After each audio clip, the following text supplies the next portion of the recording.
Welcome to The Growth Kit, a podcast where science and actionable advice intersect to help you live a better life. The 4-Hour Body by Tim Ferriss. 3 takeaways. The major fears of modern man could be boiled down to 2 things: too much email and getting fat. Timothy Ferriss. Tim Ferriss skyrocketed to stardom with his first book, The 4-Hour Workweek, escape 9 to 5, live anywhere, and join the new rich back in 2007. From there, he has become respected for his podcast interviews and his work and funding with psychedelics through Johns Hopkins. He rode the 4-Hour wave with The 4-Hour Chef, and another called 4-Hour Body, an uncommon guide to rapid fat loss, incredible sex, and becoming superhuman. The 4-Hour Body is a 500-plus page book that combines his personal experience with interviews and experiences with the best in the fields of topics, including putting on muscle, sleep, injury prevention, sex, nutrition, and longevity. The book is loaded with pictures, graphs, and diagrams that help illustrate a variety of techniques such as exercises and stretches, and the results of his anecdotal experiments. A lot of what I read back then was fringe science, but it has stood up to the critics, and much of it is now well recognized and practiced. I covered each chapter in notes and highlights worth reading, but I've compressed that down to 3 things I learned from reading this book that still has an impact on me today. 1. The impact of carbs on health. Tim Ferriss created the slow-carb diet, which has 5 rules including avoiding white carbs, except for cauliflower, and limiting fruit to once a week. He explains, just for fun, another reason to avoid the whites, chlorine dioxide, one of the chemicals used to bleach flour, even if later made brown again, a common trick, combines with residual protein in most of these foods to form alloxin.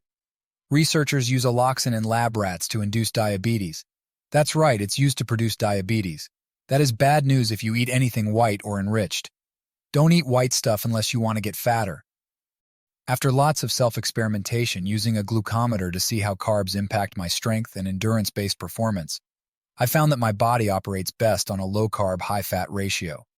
My approach shares principles with the slow-carb diet, including substituting many fruits with vegetables and cutting out most white stuff, which is important to staying low-carb. 2. The minimum effective dose. Before reading this book, I didn't think much about the minimum effective dose of, well, anything. If some is good, more is better. In high school, college, and even before I had kids, I had plenty of time and energy, so why would I care what the minimum was anyway? Then free time turned into we time with the family, and squeezing workouts, sauna sessions, and meditation into a day was more difficult than ever. Ferriss describes the minimum effective dose as the smallest dose that will produce the desired effect or outcome. He uses the example of boiling water to illustrate this. Water boils at 212 degrees Fahrenheit. If you turn the temperature higher, water doesn't boil more. So 212 degrees Fahrenheit is the minimum effective dose to boil water. He gives the minimum effective dose for strengthening a muscle group like the shoulders, which comes down to a specific 80 seconds of tension using 50 pounds once a week. Later in the book, he breaks down a workout routine into push, pull, and leg movements, and states that doing one exercise of each group will get you 80% of the results. He doesn't give the minimum effective dose of various types of exercises like strength training, Zone 2 workouts, and high-intensity interval exercises. So I did the research myself to find these numbers. To find these, go to mindbodydad.com. Number 3. The power of sleep. Ferriss and I both have a love of self-experimentation for self-improvement, which is one of the reasons I read this book in the first place. At the time it was published, sleep tracking was just beyond a groundbreaking technology. Nowadays, this information is made available through a cheap smartwatch, but most of us don't experiment with what truly makes us sleep better. So he gave us his guinea pigging results. 2 glasses of wine 4 hours before bed decreased deep sleep by up to 50%, but 4 glasses 6 hours before bed didn't have this effect. High-fat and protein meals were better than low-fat and protein meals at improving sleep latency or how long it takes to get to sleep. Take a cold bath an hour before bed. And finally, set an alarm to wake you up in the middle of the night for 5 minutes, then go back to sleep. The results of my own data pointing with sleep are similar to Ferriss's. Alcohol kills the amount of time I'm in deep sleep. Cold showers help a bit, And when I wake up in the middle of the night to pee, deep sleep stages follow, although I've never done this intentionally.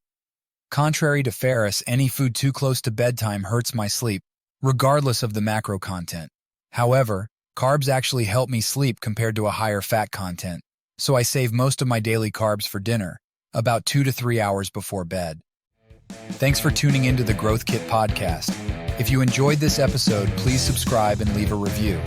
You can check out my website at mindbodydad.com and subscribe for more weekly insights sent to your inbox. You can also follow me on Instagram and Twitter at mindbodydad.